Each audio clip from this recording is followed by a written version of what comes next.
Hey, welcome back to another video. My name is Jeff and I still believe, I can heal my body naturally from lupus without those pharmaceutical drugs. So as you can tell by the title, I got some blood work done June 27th. Today is July 10th, by the way. So about 2 weeks ago, and to keep things like short and sweet and straight to the point, I still have lupus, okay? So let's go over the blood work to see what some of my numbers are looking like. Okay, so first off, this rheumatoid factor IgG should be below 6 and I'm at a 25. This rheumatoid factor IgA also should be below 6 to be negative, and I'm at an 18. Rheumatoid factor IgM should be below 6 and I'm over 100. So, my blood work is showing a lot of positive markers for rheumatoid arthritis. That's why I've been having joint pains, knee pains, that whole kind of stuff for the past year. So it makes perfect sense why I'm testing positive for rheumatoid arthritis.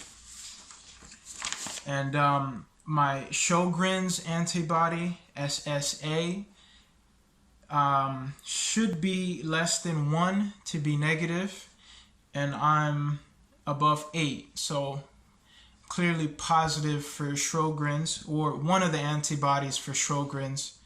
The other one, a SSB, should be below 1, and I'm below 1, so that's negative. That's good news.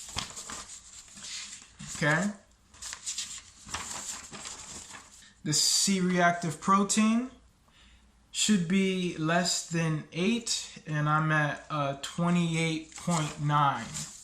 So that's still pretty high. I got quite a bit of inflammation in my body, which, makes sense. I have lupus, duh. But here's why I'm not all that concerned about that yet. And it's because I know that whether you have lupus or cancer or even something like diabetes, it's something that develops over time. I did not get lupus overnight like my rheumatologist suggest. It's like out of the blue, I'm just unlucky, and there it is. I've got a chronic disease that I have to live with for the rest of my life. No, I'm not buying that at all, because I know better. I know things like diabetes, cancer, and lupus, any disease really, I believe, gets worse over time. Like it develops or progresses over time until finally, when it's like a full-blown disease, now it's diagnosable. But let me tell you, since middle school, I've had like really bad skin, just discoloration on my back and on my sides. And I've had doctors just dismiss it as like puberty, or just go to the dermatologist, put on some cream topically, and you'll be good. But nothing that I would put on ever helped. And I'm learning today that a lot of what you put into your body, chemicals that are in our food that don't belong in our body, can have major effects on your skin. The way your skin looks can really give you a clear sign of like the overall state of your body and health. So I didn't know that in middle school, but now, being much older and smarter, I realized, man, there was just so many signs that were just ignored for years. So the bad skin was one of them. Cold hands was another.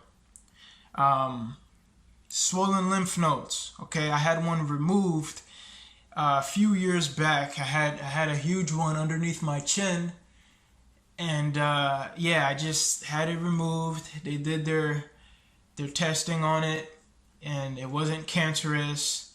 And yeah, they just let me go, thinking that I had nothing to worry about. When I know now, the lymph nodes don't just like swell up for no reason, you know? It could just be like a deodorant that you're using that has like aluminum in it or other toxic chemicals, and you might have like a lymph node swell up underneath your armpit from using some bad deodorant. Okay, that's pretty simple. Just stop using the deodorant and you'll be fine. But there could be other toxins in your body from maybe your diet or just like the pollution that's in our environment, you know, all over the place, you know, just using like the wrong toothpaste, drinking tap water, all these things have like a major effect on our health and can inflame your body in some way, and your lymph nodes will swell up for that. So I don't think our conventional doctors really, you know, pay attention to that, but that's just another thing to take note of, you know. If you've got swollen lymph nodes, don't just brush it off as something that isn't important, you know. I've had them for years. Another thing, I've had mucus. I'm just like always congested, even in the summertime, because of this like overproduction of mucus in my body. And again, I've seen doctors for this for years. They would brush it off as something that isn't very important. I've had the testing done where they would check like my sinuses and like in my face and in the back of my head, making sure there weren't any polyps. And they didn't find any polyps, so therefore I'm good. But if you want this medication to help you with your mucus, we can offer you a medication. So I never went that route. I never wanted the medication, so I said no. You know, thanks, but no thanks. But again, that's another thing that was ignored for years, you know? What else? Chronic fatigue. You know, again, I've had insurance my whole life, so I would see my primary doctor regularly with like any minor symptoms I would have in my body to hopefully get some help, because he's a doctor, you know, like the health professional here. So I went to my doctor about my chronic fatigue, and again, as with all my other signs, they would brush it off as something that's not that important, you know. Chronic fatigue, well,